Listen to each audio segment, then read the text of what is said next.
Hello. In this film, we'll look at how sociology examines the ideas of ideas and ideology. I'm joined by Daniel Ritter, a political sociologist at the University of Nottingham. Hello, Daniel. Hi. So, what can sociology tell us about ideas? Well, sociology as a discipline is mainly interested in society. It's the study of how people interact in social groups, ranging from intimate relationships all the way up to relationships on the national level and even the international level. And one of the things that sociologists look at is why groups of all sorts stick together. So why is it that a married couple stay together, and why is it that a nation remains intact and doesn't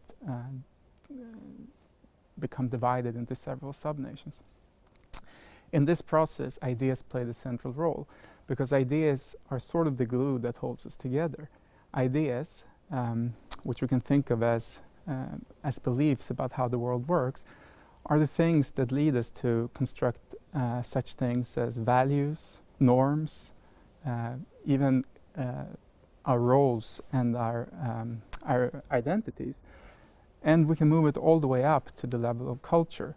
So whatever ideas we have as a group will dictate what we think is good and what we think is bad, how we think we should behave. And once those things become ingrained enough, we stop even noticing them, and they become part of our culture. That culture is then handed down from generation to generation through a process we call socialization. And at the end of this long process, we might not even know why we do certain things. So people might not know why we shake hands when we greet someone, because it's so normal to us these days, when in fact it started as a way of showing other people that you're unarmed and no threat to their personal safety.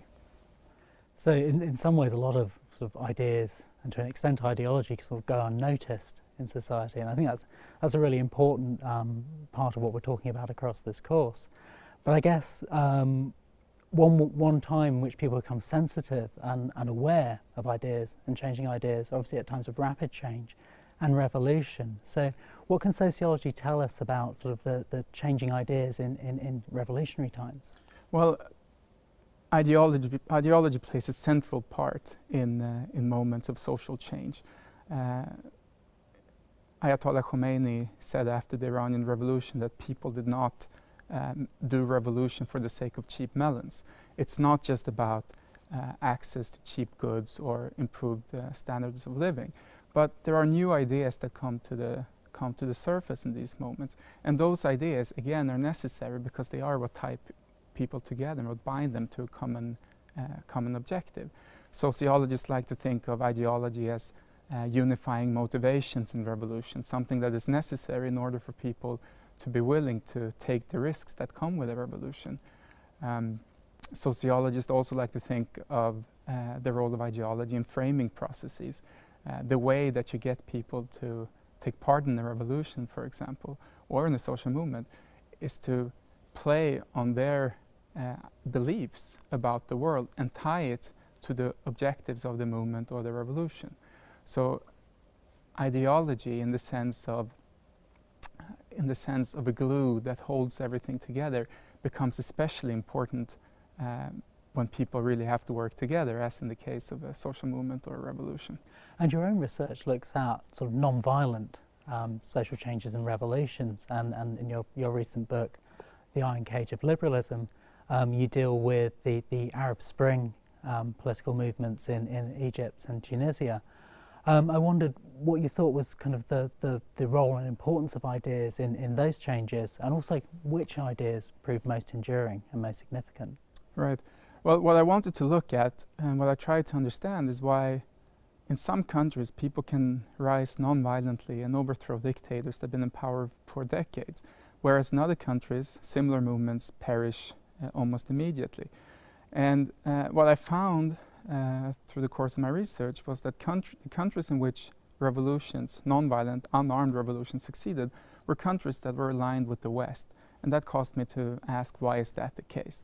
And what I found was that dictators in countries aligned with the West tend to strive to put on a democratic facade, try to convince the rest of the world that they're democrats and concerned about human rights.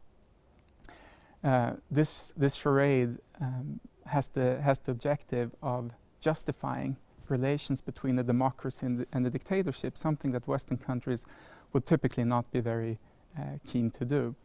What I then discovered was that nonviolent tactics and strategies are fully compatible with the Western ideology of democracy and human rights, meaning that when people take to the streets in a country where the leader claims to be a democrat and concerned about human rights, then nonviolent tactics become very powerful, because the dictator cannot at the same time repress that movement, that peaceful movement, while at the same time upholding the democratic facade on which he depends.